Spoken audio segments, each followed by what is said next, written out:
আসসালামু আলাইকুম and hello everyone, welcome back to my channel. আশা করছি আপনারা সবাই ভালো আছেন। আমি আলহামদুলিল্লাহ আল্লাহর রহমতে ভালো আছি। আজকে আমরা সবাই বেড়াতে যাব, আমি আর আমার হাজবেন্ড আমার খালার বাসায় যাব। তো যাওয়ার আগে মশলা পিষে রাখছি। কোথাও বেড়াতে যাওয়ার আগে কাজকাম করে রাখলে না মাথাটা হালকা থাকে, তাই এই কাজটা আজকে শেষ করেই যাচ্ছি। মশলা যেহেতু একদমই নাই বাসায়, তাই ব্লেন্ড করে রাখি আমরা এভাবে বেশি করে।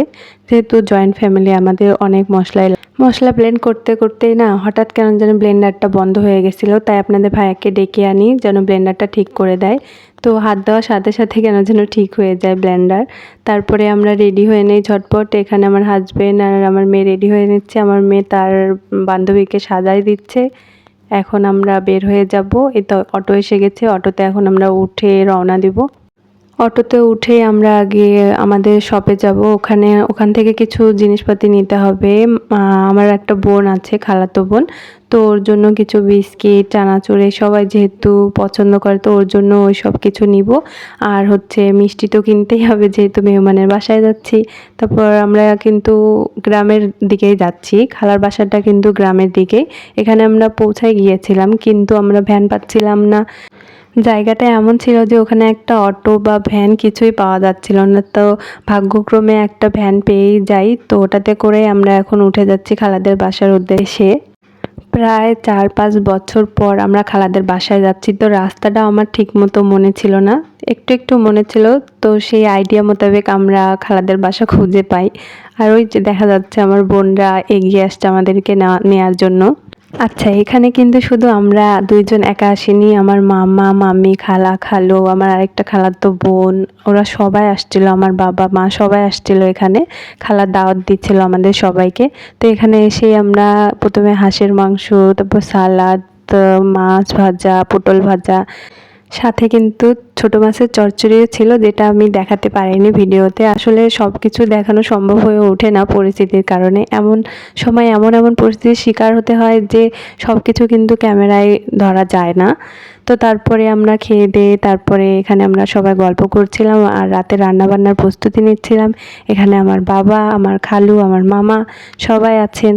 আমার খালার হাতের হাঁসের মাংসের রান্নার কিন্তু অনেক স্বাদ, অনেক। সবাই আমার খালার হাতের হাঁসের মাংসের রান্না পছন্দ করেন, আমিও করি, কিন্তু আমাকে কেউ খেতে দেয়নি, কারণ আমার অপারেশন করা হয়েছিল। তো আর অপারেশন করার কেবল 2 মাস হয়েছিল।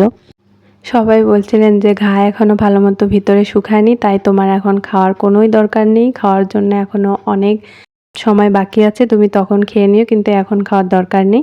তো আমিও মুরব্বিদের কথা রাখলাম, তাদেরও মন রক্ষা করলাম।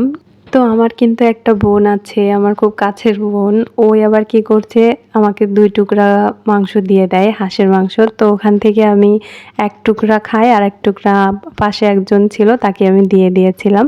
খাইনি, কারণ ভয় লাগছিল যে সত্যি যদি তখন আমার প্রবলেম হয়। তারপর আমরা এখানে রাতেবেলা মুরগি রান্না করছিলাম, আর একটা কি যেন ছিল, কাঁচা শীতল। হ্যাঁ, কাঁচা শীতল রান্না করছিলাম আমরা। এগুলো সবগুলোই কিন্তু আমার খালার রেসিপি। মুরগি রান্নাতে কিন্তু তেমন স্পেশাল কিছু ছিল না, কারণ আমরা রেগুলার যেমন মুরগি রান্না করি না, ঠিক সেভাবে মুরগি রান্না করেছিলাম। এটা হচ্ছে আমার ছোট খালার রেসিপি। উনি আমাকে বলতেছিলেন যে এরকম এরকম পরিমাণে তুমি মশলা দাও, তুমি হচ্ছে শুধু নাড়ো। তো আমি গরমে খালাকে বসতে দেইনি, আমি বসেছিলাম চুলার পাড়ে। তারপরে খালা আমাকে বলছিল কিভাবে কি করতে হবে, আমি সেই অনুযায়ী করছিলাম। তো এখানে এখন আদা রসুন, তারপর জিরা বাটা, হলুদ, লবণ, মরিচ বাটা। খালারা আবার সবাই মানে মরিচ বাটা এসবই খায়, গুঁড়া খুব কমই খায়। লবণ এসব দিয়ে আমি এখন সব মুরগির মাংস দিয়ে কষিয়ে নিচ্ছি। এটা কিন্তু কষাতে হবে, অনেকক্ষণ কষাতে হবে, কোনো পানি দেওয়া যাবে না, এক ফোঁটাও পানি দেওয়া যাবে না। তার পাশাপাশি দেখেন এখানে খালা আমাদের জন্য তেলপিঠা, তালের বড়া বানিয়েছিল। আমরা রেগুলার যেমন মুরগির মাংস রান্না করি না, এটাও ঠিক সেভাবে রান্না করেছিলাম। তো এখানে পানি দিয়ে এখন একটু জাল করে নামিয়ে নিব, কারণ বেশি পানি দিলে এসব মুরগির মাংস কেমন খুলে যায়। তারপর এখানে এটা হচ্ছে কাঁচা শীতলের মশলা। এখানে প্রথমে ধনিয়াটা ভেজে নিতে হবে, তারপর এটা পিষে নিতে হবে, ভালোভাবে পিষে নিতে হবে গুঁড়া করে। তারপর এখানে টাকি মাছের সাথে আদা বাটা, রসুন বাটা, মরিচ বাটা, তারপর রসুন, তারপর লবণ সব কিছু দিয়ে মাখিয়ে নিতে হবে। মাখিয়ে নেওয়া হয়ে গেলে ওই যে দেখতে পাচ্ছেন পেঁয়াজ ভাজা হচ্ছে, পেঁয়াজ একটু লাল বা নরম হয়ে আসলে আমরা এই মাখানো মাছগুলো দিয়ে দিব। মাছগুলো এখন খুব ভালোভাবে কষিয়ে নিতে হবে যেন মাছের ভিতর পর্যন্ত মশলাপাতি লবণ ঢুকে যায়। তারপর এইদিকে পাশে আমরা রসুন থেতো করে নিচ্ছি। আর এটা হচ্ছে কচু শাক, খালা কচু শাক ধুয়ে পরিষ্কার করে ব্লেন্ড করে ডিপ ফ্রিজে রেখে দিয়েছিল, আমাদের জন্য রান্না করবেন এই জন্য। আচ্ছা, তারপরে এই কচু শাকের ভিতর সেই শুটকির গুঁড়া আর হচ্ছে ধনিয়া গুঁড়া আর থেতো করা সেই রসুন দিয়ে ভালোভাবে মাখিয়ে নিয়ে তারপর কলা পাতাতে ভালোভাবে মুড়িয়ে নিতে হবে। মোড়ানো হয়ে গেলে তারপর একটা কড়াই চুলাতে বসিয়ে সেখানে এই মোড়ানো কচু শাকটা দিয়ে দিতে হবে, দিয়ে কিছুক্ষণ ভেজে নিতে হবে। এই রান্নাটা কিন্তু আমার কাছে অনেক ইউনিক লেগেছে, আমি বাসায় একদিন অবশ্যই ট্রাই করব। তারপরে কিছুক্ষণ ভাজা হয়ে গেলে এটাকে খুলে তারপর আবার কড়াইয়ে নিয়ে এটা ভালোভাবে ভেজে নিতে হবে। আর ঝাল দিতে হবে পেঁয়াজ আর কাঁচামরিচ।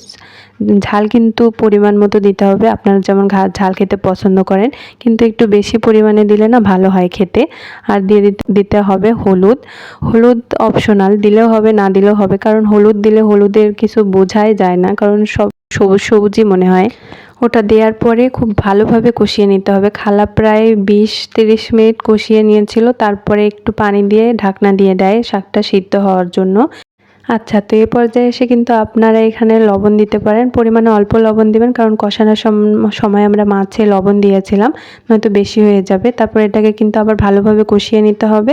কষানো হয়ে গেলে লবণ চেক করে আবার দেখবেন, যদি মনে হয় যে দিতে লাগবে দিয়ে তারপরে আপনারা এটা ঢাকনা দিয়ে রেখে দিবেন, তাহলে এটা রেডি হয়ে গেল।